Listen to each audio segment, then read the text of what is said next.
दानं नमो वायुयानं नमो वज्रायानं नमो लोये सव्वसाहुनं मङ्गलं भगवान् वीरो मङ्गलं गौतमो गणै मङ्गलं कुन्दकुन्दाद्यो जैनधर्मोऽस्तु मङ्गलम् सर्वमङ्गलमाङ्गल्यं सर्वकल्याणकारिकं प्रधानं सर्वधर्माणां जैनं जयतु शासनं मङ्गलमय मङ्गलकरं वीतरागविज्ञान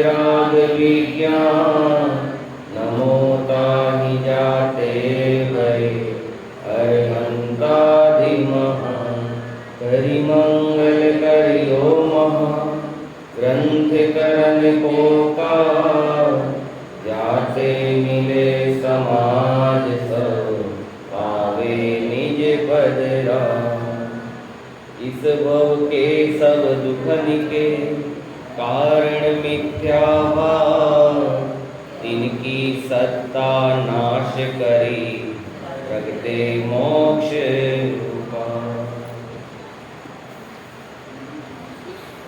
10 लक्षण महापर्व का यह पावन पर्व चल रहा है।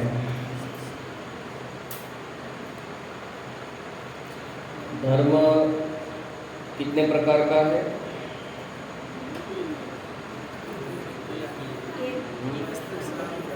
कितने प्रकार का है? एक ही है क्या? धर्म एक ही प्रकार कौन सा? वस्तु स्वभाव धर्म, अर्थात वस्तु का स्वभाव ही धर्म। तो फिर ये 10 धर्म बोलते हैं ना, 10 लक्षण धर्म, वो क्या है? नहीं, व्यवहार कैसा?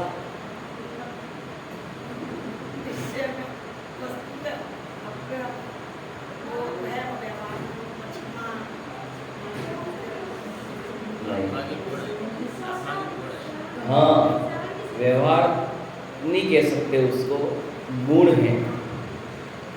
आत्मा के ये गुण हैं और उन गुणों की मुख्यता से उसको धर्म संज्ञा दे दी गई है।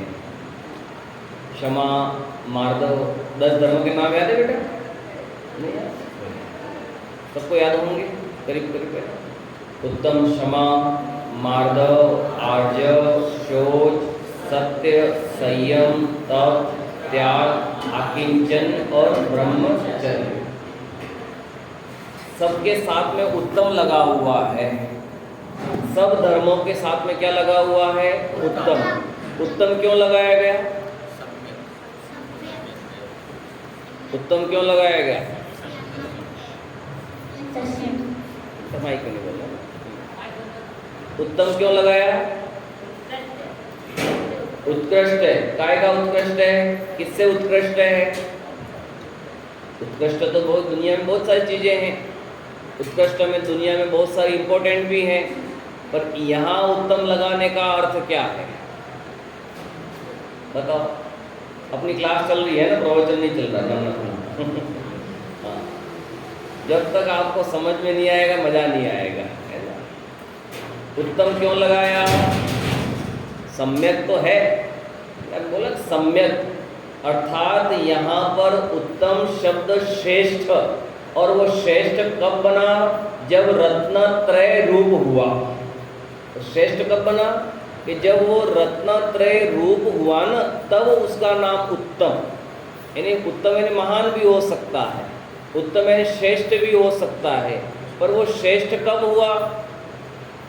अपने यहाँ के अपने लोग भी यहाँ पर सबसे अच्छे लोग हैं, सबसे महान लोग हैं, सब श्रेष्ठ हैं, तो क्या उसके आगे उत्तम लगा सकते हैं? या उत्तम कब लगा?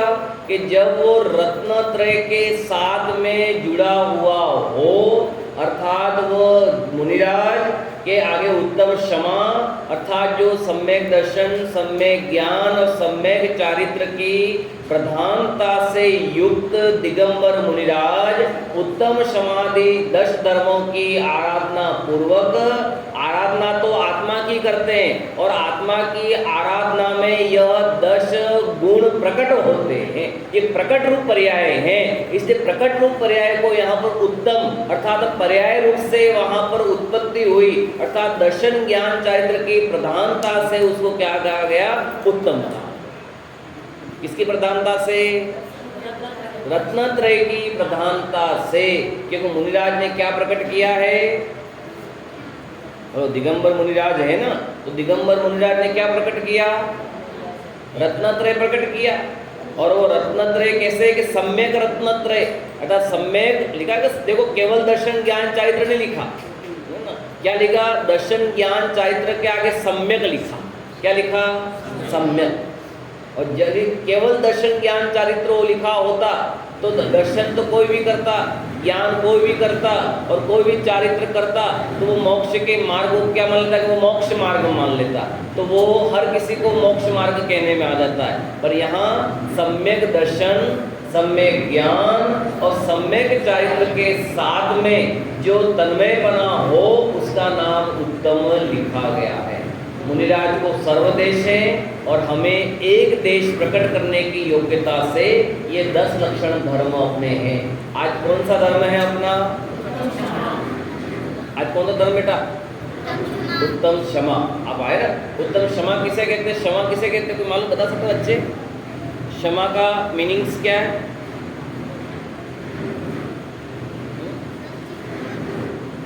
बोलो बोलो, कोई नहीं। क्षमा है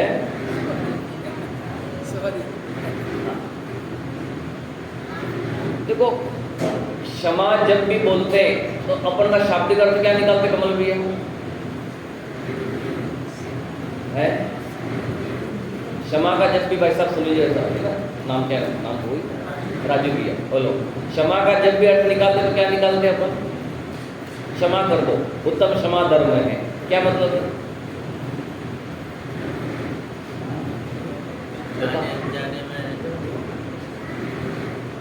जाने अनजाने में क्या हो गई?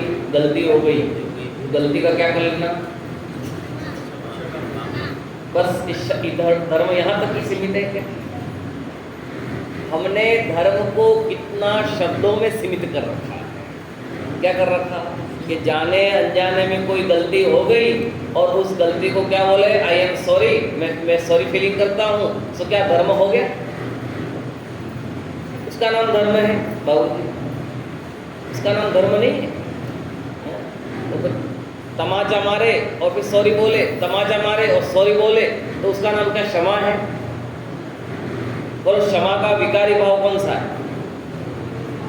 क्षमा का विकारी भाव कौन सा? क्रोध। अब क्रोध धर्म के अभाव में क्षमा धर्म प्रकट होता है कि क्षमा धर्म के साथ में क्षमा धर्म प्रकट होता है?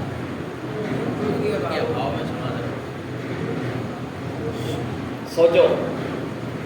अब फिर आपको बोल रहे हो कि क्या क्रोध के अभाव में बोलने में तो आता है कि क्रोध के अभाव में क्षमा धर्म प्रकट हुआ, तो क्या धर्म भी किसी के अभाव से प्रकट होता है क्या? खारापन किसके अभाव में प्रकट हुआ? मीठापन किसके अभाव में प्रकट हुआ? खट्टासपना किसके अभाव में प्रकट हुआ? क्षमा किसके अभाव में प्रकट हुआ? है स्वभाव है। क्या है?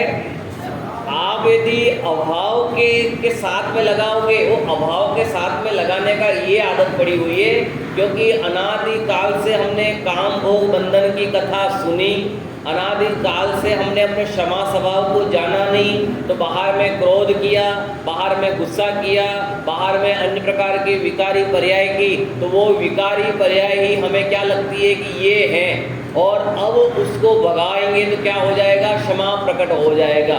तो हम जब भी धर्म का प्रकरण चलते हैं तो क्रोध को भगाओ सो क्षमा, मान को भगाओ सो मार दो, माया को भगाओ सो आर्जव, यानी लोभ को भगाओ सो शोक। तो ये यही काम करते रहे क्या, हम इनको भगाते रहे क्या कषाय को? तो यानी आप, मैं पूछ रहा हूं कि आप इनको कहां तक भगाओगे, कहां तक भगाओगे क्रोध को? क्रोध को भगाओगे कि क्रोध को मंद करोगे कि क्या करोगे? यहाँ तो वो आचार्य भगवान कहते कि नहीं, इसको नहीं देखना है, तू तो सर्वप्रथम अपने जो स्वभाव है उस स्वभाव की ओर दृष्टि करके, ओहो मैं तो चैतन्य स्वरूप चिदानंदमय चैतन्य टंकोत पूर्ण एक ज्ञायक स्वभावी हूँ, और उस स्वभाव से मुझे जो शांति का वेदन हुआ, जो अंदर में मुझे आकुलता से रहित जो शांत परिणाम हुए, और उस शांत परिणाम में मुझे किसी के प्रति क्रोध का परिणाम नहीं आया, किसी के प्रति मुझे घमंड का परिणाम नहीं आया, किसी को इन्हें नीचा देखने का परिणाम नहीं आया, किसी प्रकार की मायाचारी का परिणाम नहीं आया, वो परिणाम शांत हुए, और केवल एक स्वभाव रूप पर्याय का प्रकट होना, उसका नाम उत्तम क्षमा धर्म दस्तक्षण धर्म है। वो तो कहने में आता है, क्योंकि अपनी अभ्यास किसका पड़ा हुआ है? क्रोध का अभ्यास पड़ा हुआ। आदत किसकी पड़ी हुई है? कि क्रोध की पड़ी हुई है। तो वो क्रोध की आदत पड़ी हुई, तो अपन जब भी बात करें कि भैया क्रोध मत करो, क्रोध क्या होता है? बुरा होता है, और क्रोध करने से क्या होता है? स्वयं तो जलता है और दूसरों को भी जला डालता। लिखा है पंडित साहब टोटरमल जी ने कि इस जीव को जब अनंतानंदी क्रोध का उदय आता है, या तो स्वयं मर जाता है या दूसरे को मार डालता है। कषाय की पूर्ति में या तो क्रोध कषाय आती है तो क्या होता है? या तो खुद जहर खा के मर जाएगा, नदी में कूद जाएगा, फांसी खा जाएगा, अन्य कोई काम करेगा, या उससे अपने को नहीं मार पाया तो इससे मेरा बिगाड़ है, तो क्या करेगा? उसको करेगा काट डालेगा या गोली से उड़ा देगा। या तो स्वयं मर जाता है या दूसरे को मार डालता है। हाँ, ये अनंतानंदी क्रोध कषाय के सद्भाव में ऐसे निकृष्ट परिणाम होते हैं। इतने निकृष्ट परिणाम के जाते क्या तो खुद मर जाता है या दूसरे को मार, इतनी इसको तीव्र अनंतान, इतनी अनंत परिणाम होते हैं, तीव्र परिणाम होते हैं। और जिस परिणाम से जीव अपने स्वभाव को नहीं जानता, स्वभाव की आराधना नहीं करता। उत्तम क्षमा अपन बोलते हैं पूजन में, काले सुन मन खेदनयानो गुण गाओ गुण कहे अयानो। पूजन पढ़ना, पुराने पूजन पढ़ना भी बंद कर दी। एक दिन वो पूजन करो, एक दिन वो। गजब माल भरा हुआ उस पूजन में भी। पंडित साहब ने वहाँ पर भी जबरदस्त लिखा हुआ है, गाली सुन मन खेद आन गुण का हो गुण कहे। कितना गजब का धर्म है, कितनी गजब की सार्थक लाइन लिखी है। बोलो साहब, मैं आपको गाली दूँ तो आपको क्या आता है? क्यों आता है? ऐसा मैं आपको गाली दूँ, मुनिराज को गाली देवे या हमारे भगवंतों को गाली देवे, बोलो कितना फर्क पड़ता है? निंदा करे, स्तुति करे, अर्घावतारण असी प्रहारण मैं सदा संभारण। अर्घावतारण असी प्रहारण मैं सदा, बोलो मुनिराज की कोई अर्घावतार ने अर्घ चढ़ावे, उनकी भक्ति करे, उनकी पूजा करे, उनका बारंबार गुणानुवाद करे, और कोई मुनिराज को क्या करे? मार देवे, काट देवे, मिर्ची भर देवे, तो भी मुनिराज उनके प्रति कभी भी कुछ भी गुस्सा करते हैं, क्रोध करते हैं, उन्हें कुछ श्राप देते हैं क्या? क्यों? और समता रूप धारण करते। अरे मैं क्षमा स्वभावी भगवान आत्मा, मेरे में अनंत गुणों का साम्राज्य बड़ा हुआ है। राजा सैनिक ने उन मुनिराज को, यशोधर मुनिराज थे ना, कुत्ते छुड़वा दिए, सांप, मरा हुआ सांप डाल दिया, मुनिराज के पूरे शरीर में छेदन भेदन हो गया। उन चींटियों के डंग से पूरा मुनिराज का शरीर, पहले बड़े बड़े चित्ते पड़ गए, पूरा शरीर कंपायमान हो गया। और जब ये देखकर राजा सैनिक को पश्चाताप हुआ और रानी चेलना ने कहा कि मेरे दिगंबर मुनिराज हों तो वो वहाँ से चलायमान नहीं होंगे।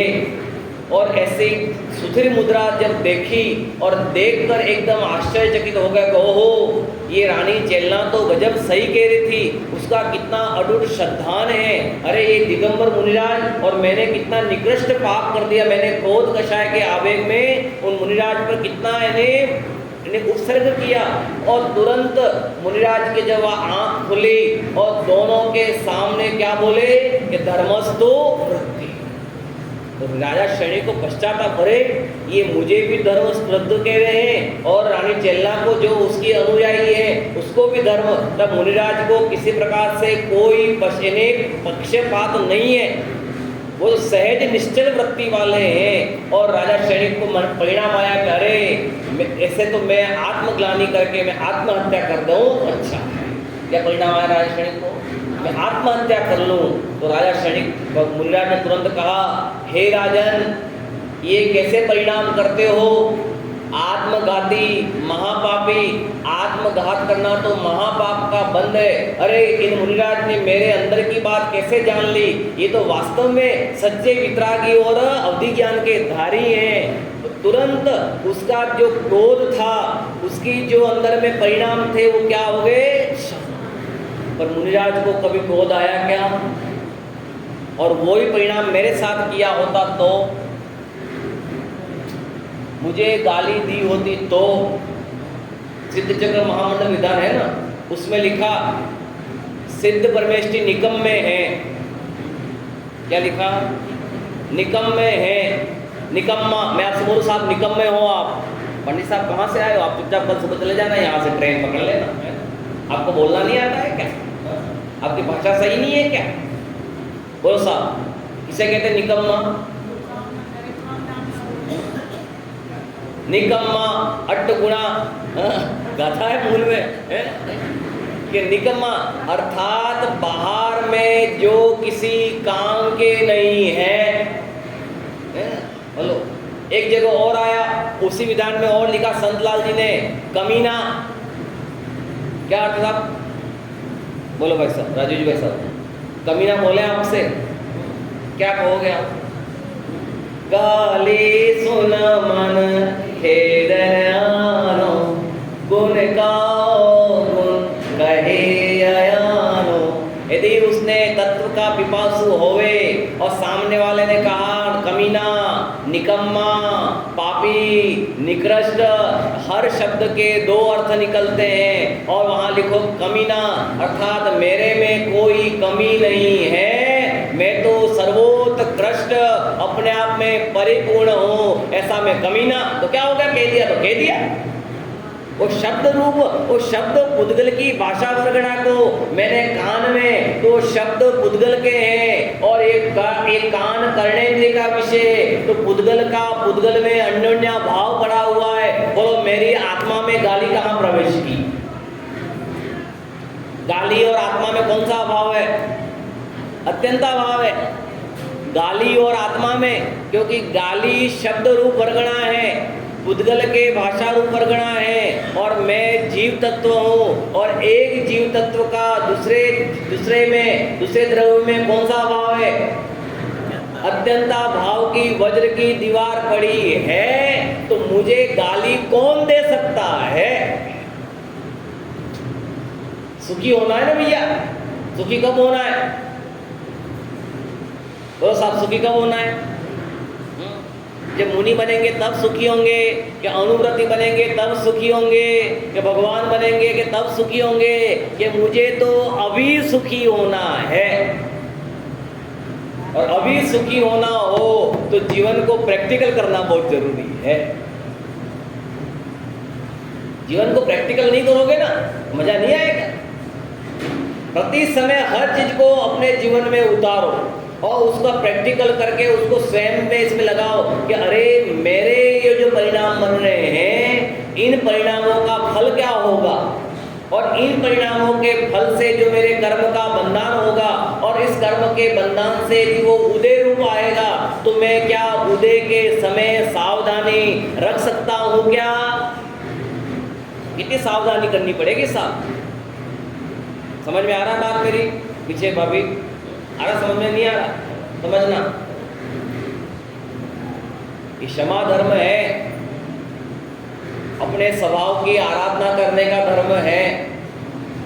इसलिए किसी भी प्रकार किसी भी स्थिति बने मुझे क्रोध रूप परिणमन करने का भावना आ सकता। ऐसी बात नहीं, संसारी है, अपनी प्रकृति ऊंची भी हो सकती है, बच्चों को पढ़ाने के लिए, परिवार को चलाने के लिए अपन इन्हें दुकानदार हैं तो दुकानदार आदि के हिसाब से अपन को कभी गुस्सा भी दिखाई देता हो, पर अगले समय में तुरंत परिणामों को संभाल कर करना कि अरे मैंने उसको डांटा, मेरे डांटने के उसके परिणामों में कितनी विकृति हुई, तो मैं उसकी विकृति का निमित्त बना हुआ हूँ, तो मुझे भी तो दोष लगा। वो सब निश्चित रूप होने रूप कार्य था।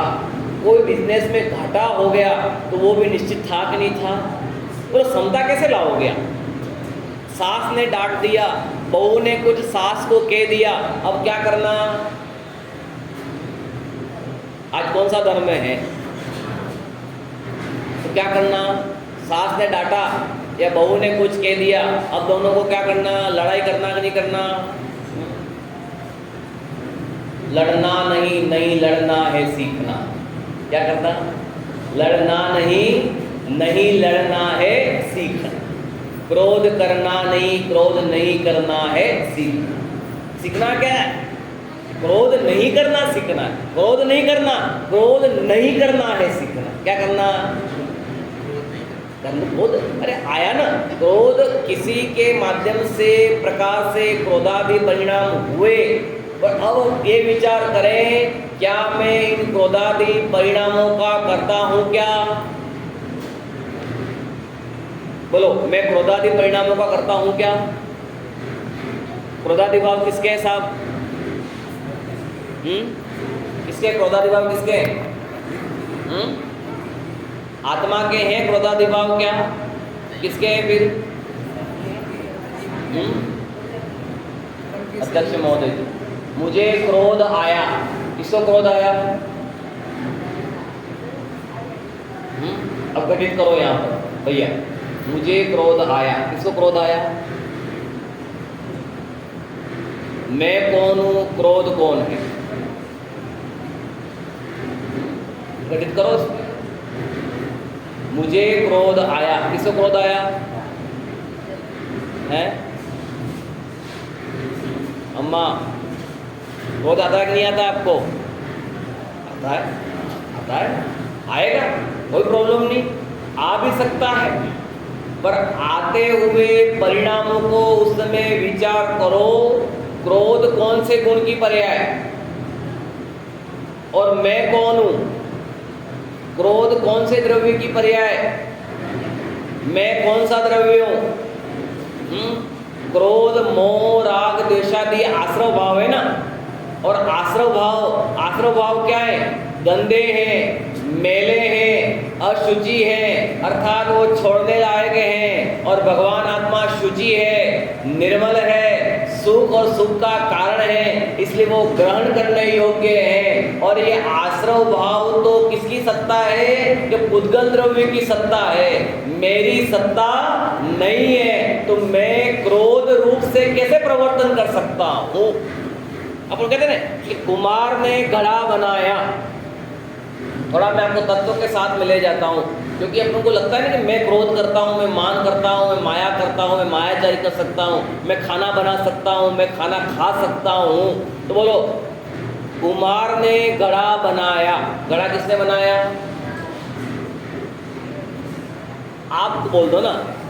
बाई ने रोटी बनाई। रोटी किसने बनाई?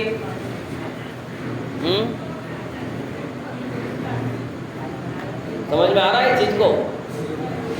है ना? किसने बनाई? किसकी योग्यता थी? आपने क्या किया?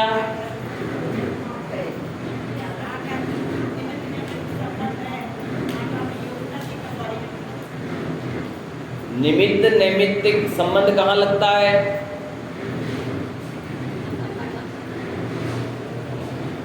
निमित्त नैमित्तिक संबंध भी कहाँ लगता है? कितने द्रव्य में लगता है? एक द्रव्य में लगता है कि दो द्रव्य में लगता है? विचार तो कमल भैया, बहुत बड़ी विचार करने की मैं आपको दे रहा हूँ पॉइंट।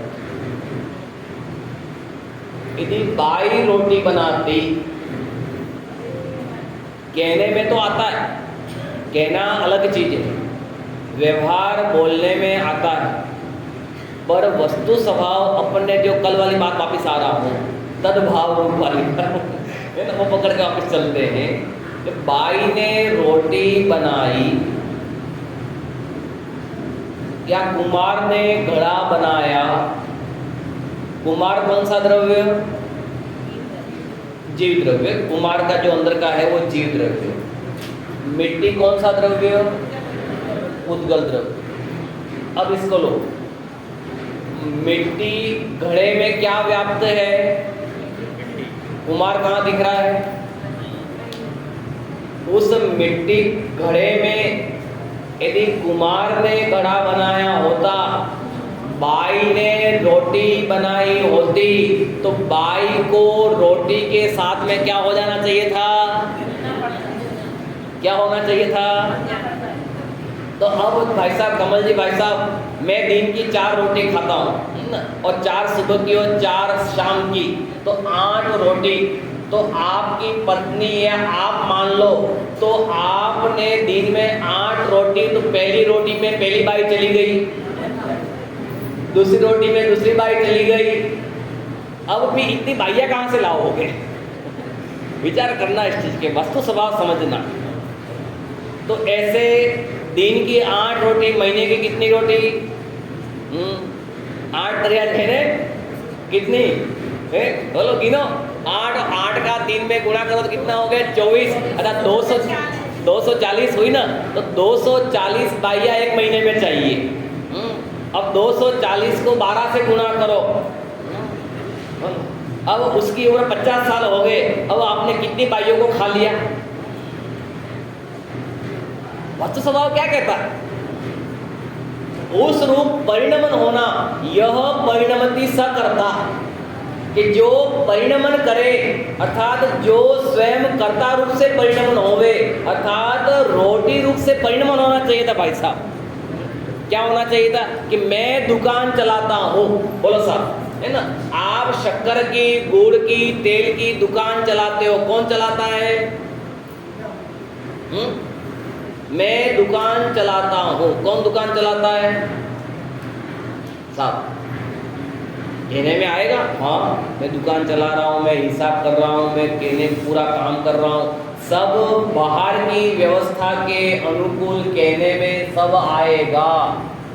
पर वस्तु स्वभाव से आप दुकान चलाते हुए आप दुकान के कर्ता हो कि अपने स्वभाव को जानने वाले हो? बोलो, आप दुकान को चलाने वाले हो कि दुकान के चलाने के स्वभाव को जानने और देखने वाले हो? क्या करने वाले हो? ये वस्तु समझना, वस्तु व्यवस्था।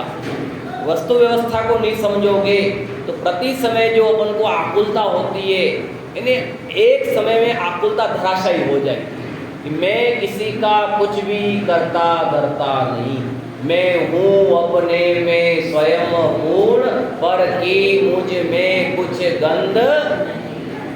मैं कौन हूँ? कि मैं हूँ अपने में स्वयं पूर्ण, मैं तो अपने आप में परिपूर्ण हूँ, पर मेरे में कहाँ आया और मैं पर में कहाँ गया? पर में रहा और मैं रहा।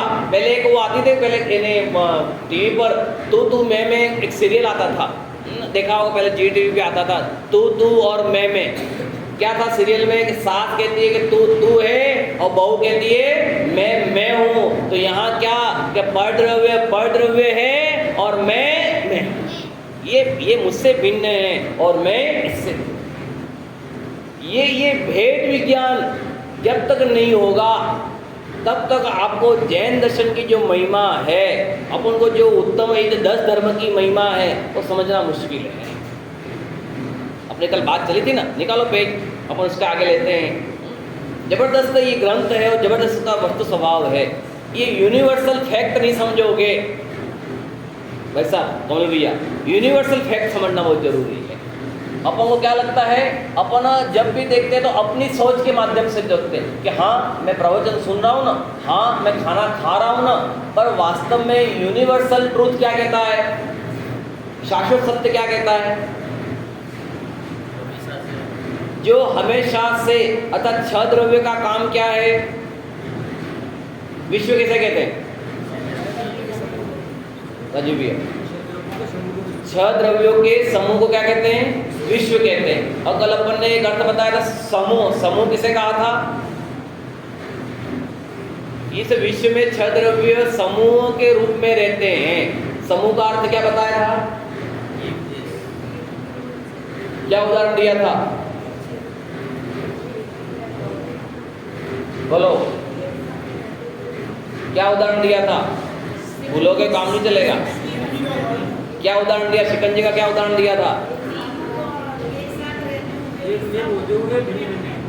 ये जिस प्रकार शिकंजी में क्या क्या मिला हुआ है कि शिकंजी में शक्कर भी है, नींबू भी है, नमक भी है, ये सब चीजें मिली होते हुए भी सब अपने आप में कैसे हैं, अलग अलग हैं। उस प्रकार इस विश्व में छह द्रव्य तो रहते हैं, पर छह द्रव्य एक क्षेत्रावकाश संबंध से रहते हैं, एक में एक होकर नहीं रहते हैं, सब अपने अपने स्वभाव में रहते हैं। कोई किसी के साथ में तन्मय पने से रहता नहीं है। दिखता तो है, अपन सभी इस कमरे में बैठे हुए हैं, अपन 30 लोग बैठे हुए हैं, 30 लोग बैठे हुए हैं, पर 30 लोगों का स्वभाव कैसा है,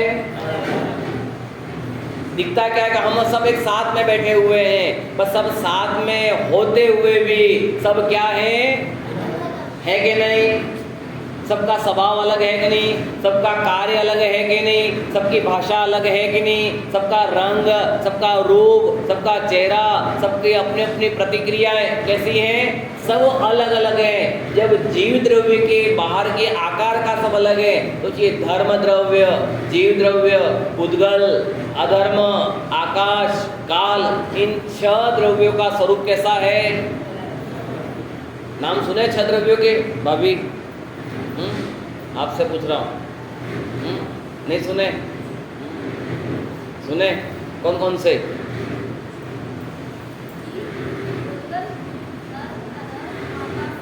क्या है ये, कहाँ रहते हैं, कहाँ रहते हैं,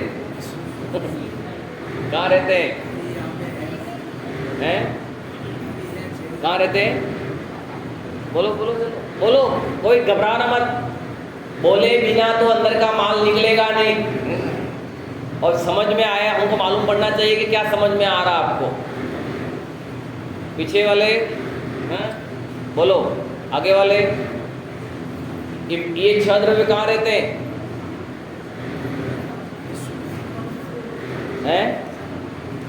संपूर्ण लोक में, अर्थात संपूर्ण विश्व में। विश्व किसे कहते हैं, छह द्रव्यों के समूह। अब उसके भाग करें तो ऊर्ध्व लोक में छह द्रव्य हैं कि नहीं, मध्य लोक में छह द्रव्य हैं कि नहीं, अधोलोक में छह द्रव्य हैं कि नहीं, पूरे लोक में ठसाठस, अलोक की बात है, लोकाकाश प्रमाण बोल रहा है ना, कि पूरे लोक में यह विश्व में छह द्रव्य सब में भरे पड़े हुए हैं। सिद्ध क्षेत्र में छह द्रव्य हैं कि नहीं भैया, कमल भैया, कैसे है, हाँ, तो सिद्ध शिला में भी छह द्रव्य हैं कि नहीं, है कि नहीं, कैसे घटित करो, घटाओ कि विश्व में सिद्ध शिला पर भी छह द्रव्य हैं।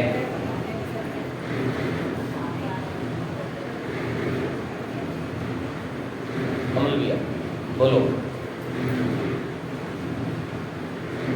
समझाओ मुझे भैया, मुझे समझ में नहीं आता है, ऐसा नहीं चलेगा कि आप बैठे रहो और मैं बोलता रहूं, मुझे ये आदत नहीं है, या ना करना। बोलो कौन बताएगा, सिद्ध शिला में छह द्रव्य हैं, घटित करो। परिभाषा मालूम होगी तो इन्हें घटित कर सकते हो।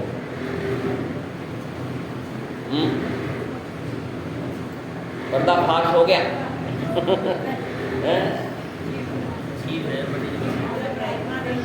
जीव द्रव्य, जीव द्रव्य है वहां पर। कौन कौन से जीव द्रव्य वहां पर? सिद्ध भगवान खुद जीव द्रव्य। और दूसरा जीव द्रव्य कौन सा वहां पर? निगोदिया जीव, ये जीव द्रव्य हो गया। अब दूसरा कौन सा? उद्गल द्रव्य वहां पे है क्या?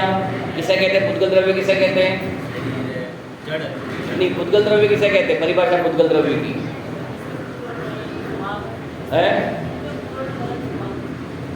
परिभाषा चाहिए मुझे। पूर्ण गलन तो है ही है, परिभाषा क्या है उद्गल द्रव्य की?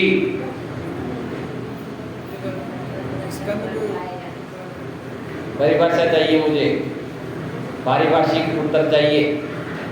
बोलो, कौन बोल रहा है? जिसमें स्पर्श, रस, गंध और वर्ण गुण पाए जावे उसे क्या कहते हैं? उद्गल। तो बोलो, सिद्ध शिला में स्पर्श है कि नहीं? स्पर्श कितने प्रकार का? कौन कौन सा?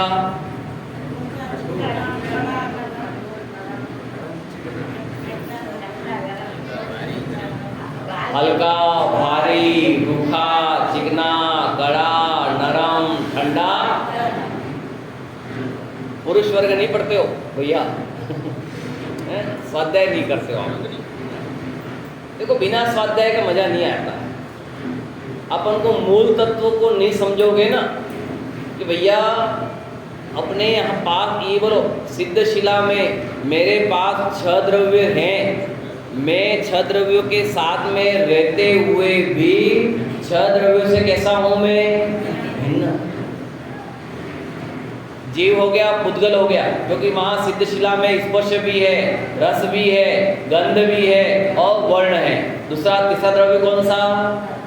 धर्म द्रव्य वहां है कि नहीं है? धर्म द्रव्य किसे कहते हैं? जीव और पुद्गल को चलने में सहायक को कौन सा द्रव्य? धर्म द्रव्य। अधर्म द्रव्य किसे कहते हैं? रुकने में सहायक। आकाश द्रव्य किसे कहते हैं? जितनी जगह जो स्पेस देता हो, जो रहने की जगह देता हो, उसे क्या कहते हैं? आकाश द्रव्य। काल द्रव्य किसे कहते हैं? जो प्रति समय परिणमन करता रहता हो और व्यवहार में घड़ी, घंटा, काल, समय, निमेष आदि सब क्या है? व्यवहार काल। और बिना देखे जो निरंतर परिणमन, चेंजिंग होता रहता है, वो क्या हो गया? वो निश्चय काल। बोलो, जब सिद्ध शिला में भी 6 द्रव्य हैं, यहाँ पर भी बोलो 6 द्रव्य हैं कि नहीं? बोलो साहब, इस उंगली में 6 द्रव्य कौन घटित करेगा? भाई साहब, 6 द्रव्य घटित करो। ये जो दिख रहा है वो कौन सा द्रव्य है? ये दिख रहा है ना कौन भैया? तो ये भाई साहब, ये कौन सा द्रव्य दिख रहा है? कि ये जो आपको यहाँ पर काला काला, यहाँ सफेद सफेद, ये हार्ड वाला ये जो दिख रहा है, उसको भी यहाँ सुगंध भी है, इसमें स्पर्श भी है, रस भी है, गंध भी है, वर्ण है। ये कौन सा द्रव्य हो गया? पुद्गल। अब इसमें क्या रह रहा है? अर्थात आत्मा के प्रदेश इसमें हैं। तो आत्मा के प्रदेश होने से उसमें कौन सा द्रव्य हो गया? जीव। ये उंगली यहाँ से यहाँ आई, कौन सा द्रव्य? यहाँ आके ठहर गई, कौन सा? इतनी जगह को घेरा, वो कौन सा? और यहाँ से यहाँ आने में जितना समय लगा, वो कितना द्रव्य हो गया? काल द्रव्य। बोलो, ये प्रति समय। अब मैंने क्या किया? मैंने क्या किया अध्यक्ष महोदय जी? है?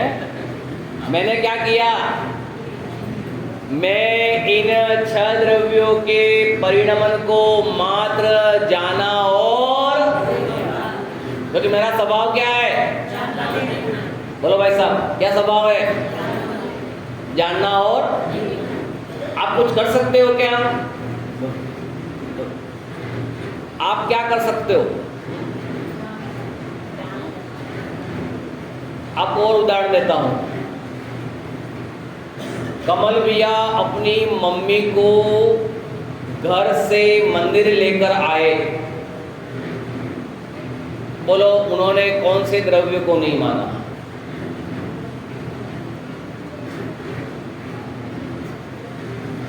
गणित करो।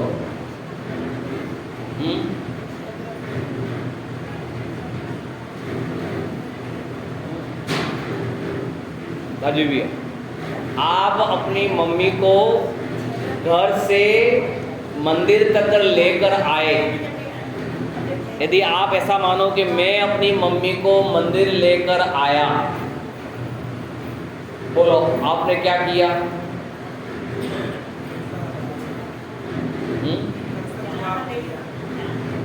आपने क्या किया? वहां से वहां आए, कौन आया? घटित करो। आप कौन से द्रव्य? परिणाम हुए, क्योंकि परिणामों का तो करता है ना? परिणाम हुए, अभी वो लगा ना यहाँ पर कि परिणामों का तो करता कि मैं अपनी मम्मी को मंदिर ले जाऊं, तो ये जो इन्हें ले जाऊं, ये जो परिणाम आए, उस परिणामों का मैं जानकार हूं, क्योंकि मैं जीव द्रव्य हूं। और जीव द्रव्य हर हमेशा जानकार रहता है, चाहे निगोद में होवे, चाहे दो इंद्रिय में होवे, चाहे वर्तमान की पर्याय होवे, चाहे सिद्ध भगवान होवे, उसमें हर हमेशा जीव क्या करता है? जीव जानता और देखता है। क्या ज्ञान सिवाय कुछ जीव कर सकता है क्या? ज्ञान इन्हें ज्ञान दर्शन से रहित हो सकता है क्या? निगोद में भी रहे तो उसका ज्ञान है कि नहीं? कोई व्यक्ति कोमा में हो भैया, कोमा में है तो उसके ज्ञान दर्शन चल रहा है, नहीं चल रहा है? कुछ बोलता नहीं है, कुछ खाता नहीं है, कुछ पीता नहीं है, आँख की पलक भी नहीं झपकती है, मुर्दे के भांति पड़ा हुआ है। बोलो उसके अंदर में ज्ञान दर्शन है कि नहीं? क्यों? कैसे है? डॉक्टर ने अभी उसको डेड घोषित नहीं किया, उसमें डॉक्टर क्या बोलता है कि अभी उसमें प्राण है। अर्थात प्राण अर्थात उसमें चेतना है, चेतना अर्थात उसमें ज्ञान दर्शन है। किसमें? चाहे वो पृथ्वी का एक का जीव होवे, यहाँ पर पृथ्वी का एक जीव दिखता नहीं है, बोलो उसमें ज्ञान दर्शन है कि नहीं? है कि नहीं? है। ये ज्ञान दर्शन हर हमेशा बना रहता है, इसको आप कभी नहीं मिटा सकते। इतना पावरफुल, मैं कहीं पर भी रहूं पर मैं क्या हूं कि मैं ज्ञान दर्शन वाला हूं। बोलो आप अपनी मम्मी को मंदिर लेके आए कि नहीं आए?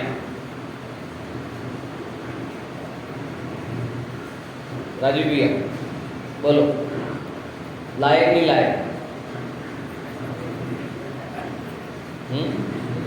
कहने में आएगा, पर उसमें अब अप्लाई करो, उसमें 6 द्रव्य घटित करो, उसमें कर्तापने को निकालो। अपनी जो आदत है ना कर्ता कर्म की, कि मैं लाया, मैंने पढ़ाया, मैंने खिलाया, मैं नहीं होता तो मम्मी को कौन लाता?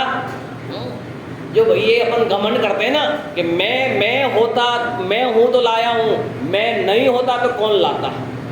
ये जो निरंतर कर्ता कर्म की जो प्रवृत्ति, जो कर्तृत्व बुद्धि चलती रहती है, जो एकत्व, ममत्व, कर्तृत्व, भोक्तत्व, ये बुद्धियाँ जो निरंतर चलती है, उसी के कारण से क्रोधादि भाव पैदा होते हैं, उसी के कारण से मान होता है। तो बोलो मैंने किया, किसने किया?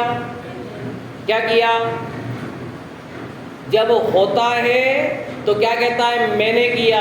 अब जब नहीं होता है तो क्या कहता है? उसका तो ऐसा ही होने का था। बोलो अध्यक्ष महोदय जी, क्या होता है? जब कार्य बनता हुआ दिखाई देता है, उदाहरण देता हूँ, अभी वापस मैं आता हूँ उस वाले पे ना। एक पिताजी के 4 पुत्र थे। कितने पुत्र थे? 4 पुत्र थे, और एक पुत्र इंजीनियर बन गया, एक डॉक्टर बन गया, एक टीचर बन गया, और एक गधा का गधा रह गया। तो पिताजी क्या कहते हैं? मैंने अपने बच्चे को क्या बनाया? टीचर बनाया। मैंने अपने बच्चे को डॉक्टर बनाया, मैंने अपने बच्चे को इंजीनियर बनाया। तो सामने वाले ने पूछा कि चौथे बेटे को ऐसा क्यों बनाया? बोले उसकी ऐसी योग्यता थी, मैं क्या करूं? तो इन तीनों की क्या थी? यदि तू बना सकता था तो चौथे को भी क्या बनाना चाहिए था तुझे? जैसा तू चाहता है वैसा बना सकता था, पर भैया उसकी योग्यता ऐसी ही थी, मैंने कुछ नहीं किया। मैं तो उस समय भी उसको क्या किया कि मात्र जाना और क्या किया? ये वस्तु स्वभाव है, ये शाश्वत सत्य है। पर हम अनादि काल से जो आदत पड़ी हुई है कर्तृत्व की, तो उससे क्या कहता है कि मैंने किया। अब आप अपने मम्मी को घर से यहाँ लेकर आए, बोलो वहाँ से यहाँ आने में जीव, एक जीव द्रव्य और एक उद्गत द्रव्य, दोनों में क्रियावर्ती शक्ति। वहाँ से यहाँ आने में कौन सा द्रव्य लगा? यहाँ आके ठहर गए, कौन सा द्रव्य लगा? जितना आने में समय लगा वो कौन सा द्रव्य हो गया? काल द्रव्य। और आने और यहाँ से आने में उतने जितनी जगह को घेरा वो कौन सा द्रव्य हो गया? आकाश द्रव्य। तूने क्या किया? क्या किया? और कहता क्या है? लोक व्यवस्था है, लोक व्यवहार में कहना पड़ता है, पर मान्यता में क्या रखना कि भैया प्रत्येक द्रव्य की स्वतंत्र पर्यायगत योग्यता है। अब बहुत बोलते हैं, हे सभी द्रव्य स्वतंत्र जगत में कोई किसी का। कितना गजब की लाइन है, कितनी गजब वस्तु स्वतंत्रता, अकर्तृत्वपना, सहजपना होना चाहिए। अरे मैं किसी का कुछ करता, इतनी शांति मिलेगी। जो निरंतर आकुलता का, जो निरंतर परिणामों में जो मैंने भार लेके चढ़ा था ना, बोझा, ये बोझा सबसे खतरनाक है। कर्तृत्व का बोझा। कौन सा बोझा? जैसे कोई इस बच्चे को 20 किलो का वजन अपने माथे पे लाद दिया जावे तो क्या करेगा? वो सहन कर पाएगा क्या? क्योंकि उसकी योग्यता नहीं है। क्योंकि 8 साल के बच्चे को 20 किलो का वजन इसके माथे पर लादना वो शारीरिक कमजोरी है। और उस प्रकार पूरे संसार का बोझा कि मैं करने वाला हूँ, मैं पालनहार हूँ, मैं संसार को चला सकता हूँ, ये जो कर्तृत्व का बोझ है सबसे अनंत दुख का कारण है। सबसे अधिक दुख का कारण कौन? बोलो मंदिर कौन बना रहा है? अध्यक्ष महोदय जी। अध्यक्ष महोदय की आज्ञा से मंदिर बन रहा है। तो बोलो अब कितना फूल जाता है कि नहीं मेरे नेतृत्व में बना है ना, मेरे मार्गदर्शन में, मेरे निर्देशन में बना। बोलो ये जो अभिमान करता है, और उस अभिमान में 3 लोग के नाद के सामने तूने अपनी दशा बिगाड़ दी। हाथ पे हाथ धरे से करना कछु न रहा जैसे, देख दशा पद्मासन की प्रभु के चरण स्पर्शन की। भगवान कैसे बैठे? हाथ पे हाथ धरे से करना कछु न रहा जैसे। बोलो भगवान को क्या करना रहा? कुछ करते हैं क्या? आशीर्वाद देते हैं क्या? क्यों नहीं देते? उनके भाव नहीं होते आशीर्वाद देने के? ये आशीर्वाद देने का भाव एक कर्तृत्व का अभिमान है। किसका अभिमान है? हाथ ऊंचा करना, हाथ पे हाथ। अभी एक सेमिनार हुआ था बीच में, पढ़ा होगा, गूगल पे आया था, अखबार में भी आया था कि दुनिया में सबसे श्रेष्ठ मूर्ति का चयन हुआ था, प्रतिमा का चयन हुआ था। तो सब भगवान जितने भी दर्शन है ना, उन सब भगवंतों की मूर्तियाँ वहाँ पर भाई साहब लाई गई और एक म्यूजियम में, एक हॉल में रखी गई। हिंदू, मुस्लिम, सिख, ईसाई, इन सबकी मूर्तियाँ वहाँ पर ला के रखी गई। और सब दार्शनिक जो बड़े बड़े दार्शनिक थे, सब वहाँ दार्शनिक आकर वहाँ पर सब खड़े, और उन्होंने 8 दिन तक इसका सेमिनार किया, उनका अध्ययन किया, अध्यापन किया और देखा। सब मूर्तियों को रिजेक्ट करते करते केवल 2 मूर्तियाँ पास हुई, एक बौद्ध की और एक जैन की। अब उसमें भी फिर खोज हुई कि इन दोनों मूर्तियों में भी श्रेष्ठ मूर्तियाँ कौन सी हैं। तो उसमें कौन सी मूर्ति श्रेष्ठ निकली? जैन की। बौद्ध की क्यों नहीं निकली?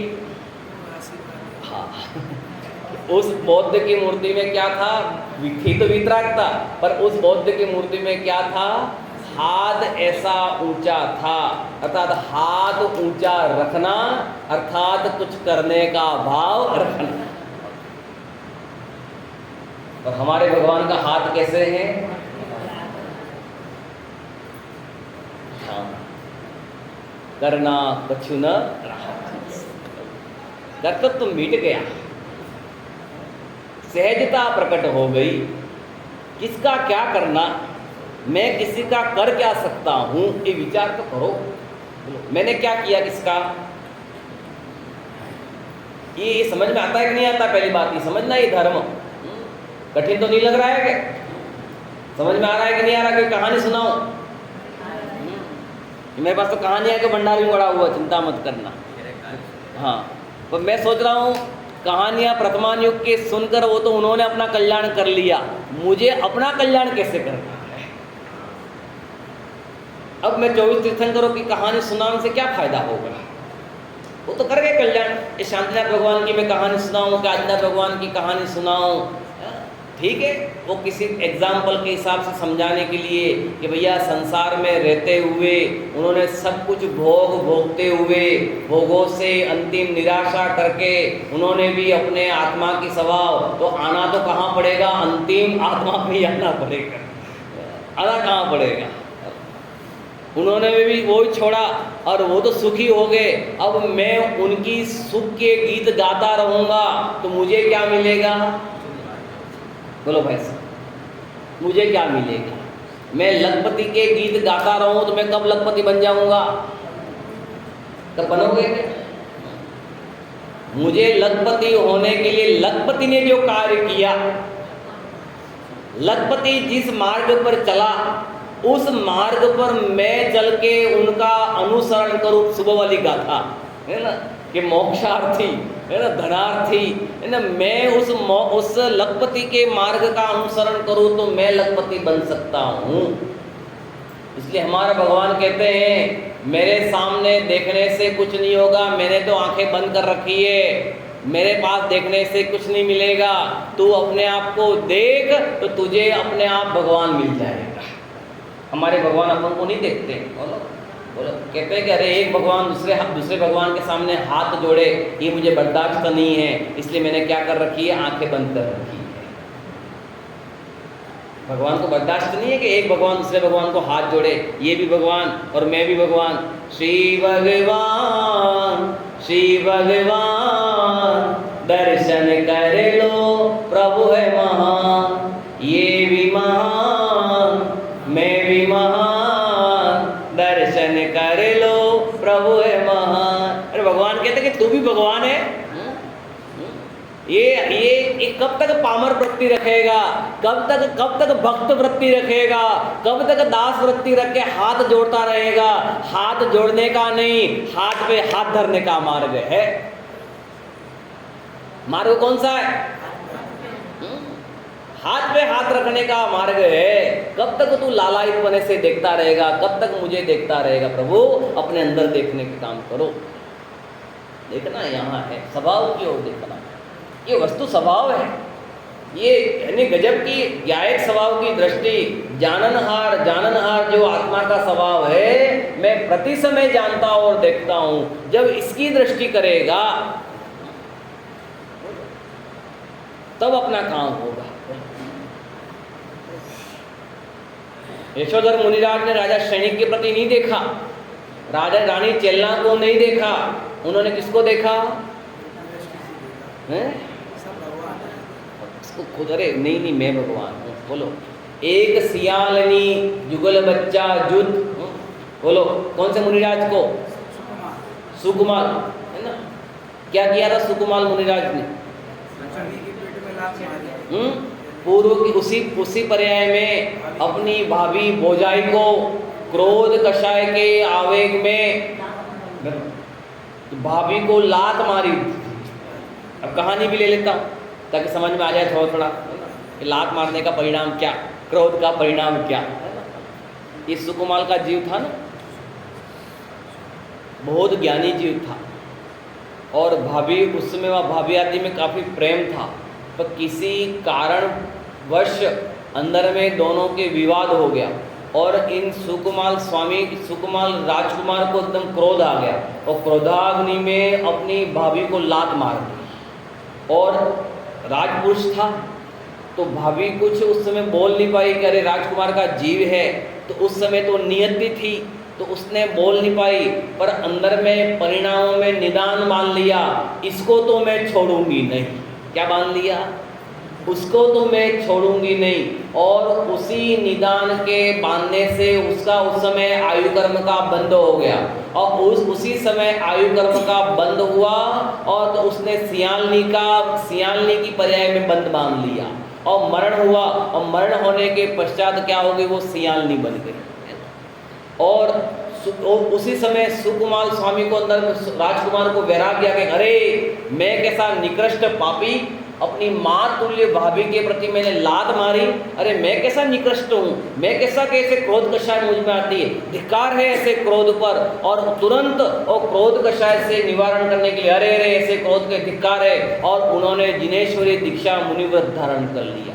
पंचमुष्टि केशलोच करके आत्म ध्यान में स्वरूप में लीन होकर 6वें 7वें गुण स्थान में मुनिराज की संज्ञा प्राप्त कर ली, और आत्मा की ध्यान में इतने तल्लीन हुए कि बाहर से कुछ भी नहीं, ध्यानस्थ खड़गासन मुद्रा में खड़े थे।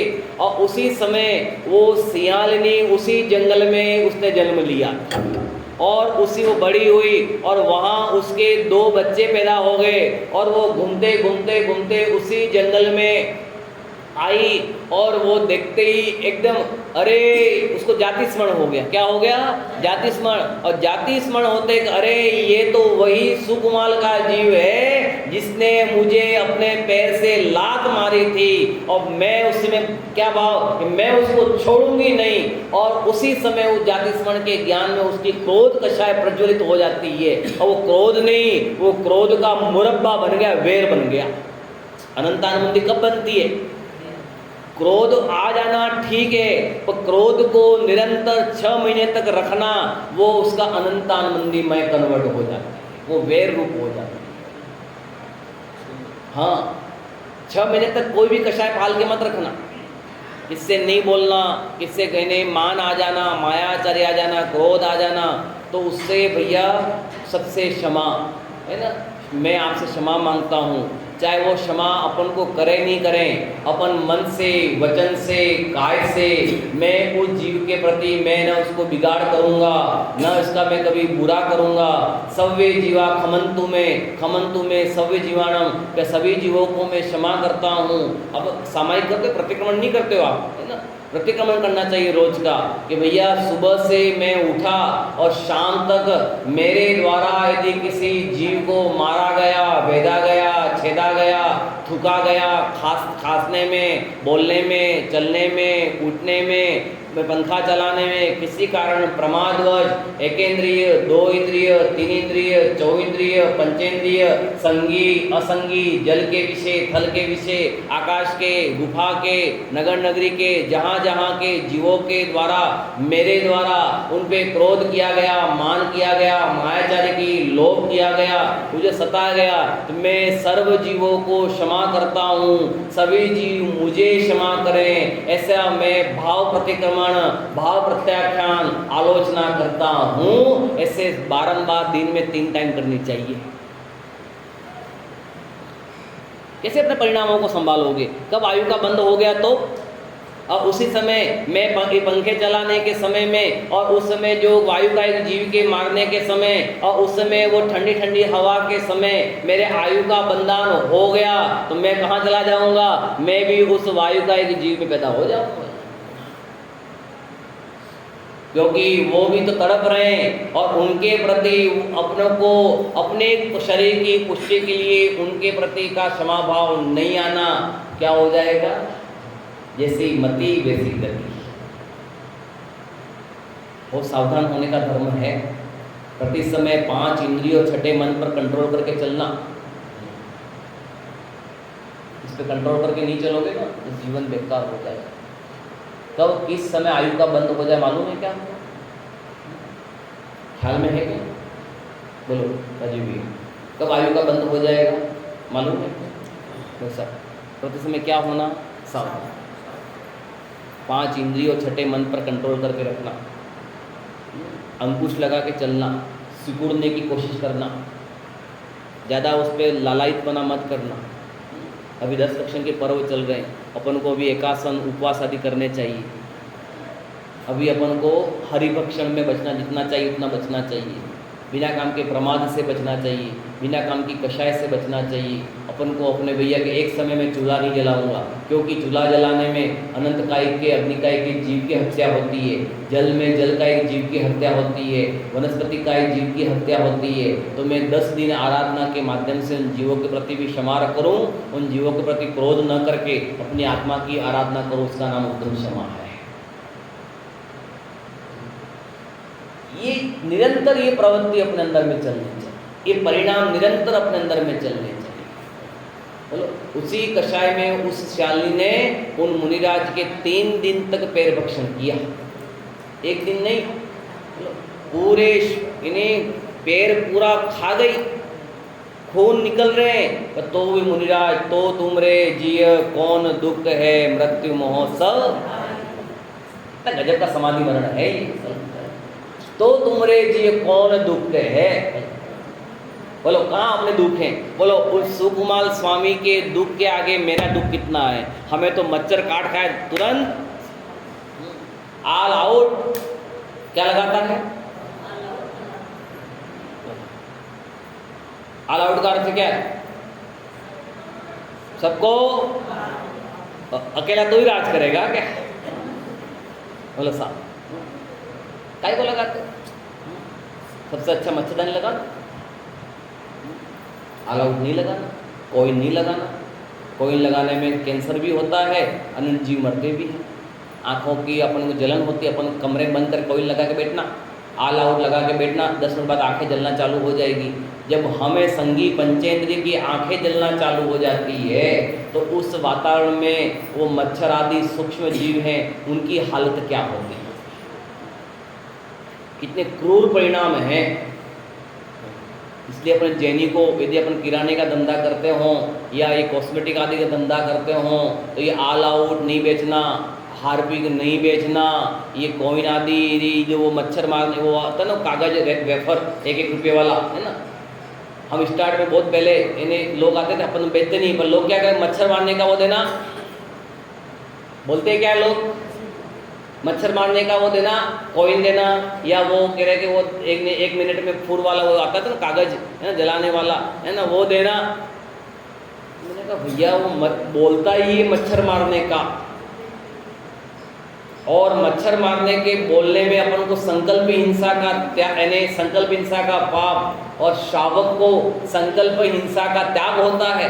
4 हिंसाओं में संकल्प हिंसा का त्याग होता है। तो ऐसा रुपया कमा के कहाँ ले जाना? सो ऐसा बिजनेस, ऐसा व्यापार नहीं करना। खाद नहीं बेचना, गेती कुलाड़ी फावड़ा नहीं बेचना। अपने आप ये धंधे लिखे ही नहीं, रत्न को शाकाचार पढ़ना, अपने विधान करेंगे ना बहुत अच्छा लिखा है। पंडित साहब ने गजब का वर्णन किया है। ये शावक के तो अपने ने जैनों के शावक के केवल सबसे अच्छा बिजनेस गोल्ड का, सिल्वर का, यदि वो नहीं बन पावे तो बर्तन का या कपड़े का, उसके आगे मना कहा है। तो क्या करें, अपने सबके पाप परिणाम हैं। बाहर में व्यापार आदि कुछ है नहीं, पूर्व पुण्य के उदय में इतना नहीं है, तो अपन ने क्या कर लिया है, नाना प्रकार के किराना आदि का, अन्य प्रकार का धंधा कर लिया। पर यदि आज से करते हो तो ये गेती, कुलाड़ी, फावड़ा, खेती के बिजनेस, खाद आदि बेचने के, आल आउट आदि बेचने का, ये कोविन आदि बेचने का, हार्पिक बेचने का, लेटरिन धोने की, वो कह रहे कि वो एसिड जो आता है ना, कैसे आप डाल देते हो एसिड, हमें कभी कभी आश्चर्य लगता है, लोग एसिड से लेटरिन बाथरूम धोते हैं, कैसे धोते हैं, कितनी क्रोध कषाय, मैंने क्रोध कषाय का वर्णन नहीं किया अभी, बहुत विशेषित वर्णन है क्रोध कषाय का। लेटरिन में बाथरूम करना भी ये तीव्र कषाय का परिणाम है। कमल भी अपने यूरिन में एसिड होता है, क्या होता है, यूरिन पॉट में बाथरूम आदि में करो तो एक बार अपन तुरंत पानी डाल के उस एसिड को कम सकते हो, पर यदि जहाँ पर अपन इन्हें पोटी करते हैं लेटरिन में, उस लेटरिन में उसमें यदि आप बाथरूम करोगे तो वो पूरा बाथरूम कहाँ जाएगा, टैंक में जाएगा, और टैंक में जाते ही वहाँ के जितने भी जीव हैं वो फड़फड़ा के मर जाते हैं। तो ये भी नहीं करना है, ध्यान रखना। कौन ख्याल रखता है, कितना अपन को लगता है क्रोध करते हैं, ये नहीं लगता, ये क्रोध है। गुस्सा करने का नाम केवल क्रोध नहीं है, जीवों के प्रति दया का भाव नहीं होना ये भी क्रोध है, इसे ध्यान रखना। अपन को बहुत सावधानी से नल खोलते हुए पानी को छन्नी लगाई, छन्नी लगाकर पानी भर लो, और भर कर उस बाल्टी को वापिस से क्या कर लो, जो जहाँ छन्नी लगाई है अब उसको जीवाने देकर सुखा दो, दिन भर लटका के मत रखो, और दिन भर लटकाओगे तो अनंत जीव मरेंगे और तेरे नाम की जयकार बोलेंगे, कौन पापी था जो मुझे लटका के चला गया। पहली बात तो मान्य नहीं है वो छन्नी, क्योंकि छन्ना दोहरा छन्ना ही मान्य है ना, वो आप छन्नी लगाते अपन सब लगाते हैं, वो मान्य नहीं है, क्योंकि उसमें जीवानी होती नहीं है, क्योंकि छन्ना होगा तो ही जीवानी होगी, क्योंकि वो छन्ने का प्रमाण भी, घर में छन्ने तो हैं बराबर अच्छे, दोहरा छन्ना है कि नहीं, हमें खिला रहे तो वजह रखना, दोहरा छन्ना होवे, पानी की मर्यादा होवे, वर्गाकार छन्ना होवे, सूर्य की किरणें जिसमें प्रकाशित नहीं होती हों, आर पार नहीं दिखती हों, ये छन्नी लगी हो, छन्नी से मत छानना, वो छानने योग्य नहीं है। इस बात बहुत सारी बातें हैं, हम कर लेंगे।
साक्षात बड़ी निर्वाणी माता की जय। राम जैन धर्म की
जाके वहाँ मेरा लास्ट से 12:30 से 2:30 और 3 से 4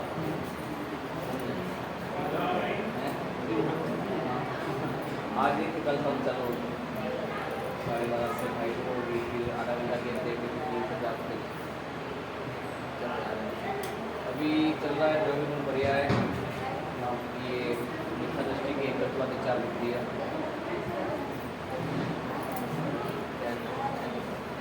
यूज संस्था है अभी उसका यूज चैनल है यूज, तो इसके माध्यम से वो आगे पूरा अभी तो हम इन्हें बच्चों के विद्वान को ट्रेनिंग दे रहे थे। हाँ, 20-25 विद्वान को उसमें जोड़ के ट्रेनिंग दे रहा था। उसके बाद फिर वो अलग अलग एरिया में भेजेंगे और फिर वो क्लास के हिसाब से प्रवचन नहीं करना, केवल क्लास में भी केवल एक विषय को उसको उसके अंदर में क्या है उसको निकलवाना और निकलवा के फिर उसको समझाना। क्योंकि वो परंपरा अपने क्या है पढ़ा के चले गए, क्या समझ में आया कुछ नहीं। तो अपन को वास्तव में जीवन में प्रैक्टिकल रूप से करना, उस उद्देश्य से हम चला रहे हैं।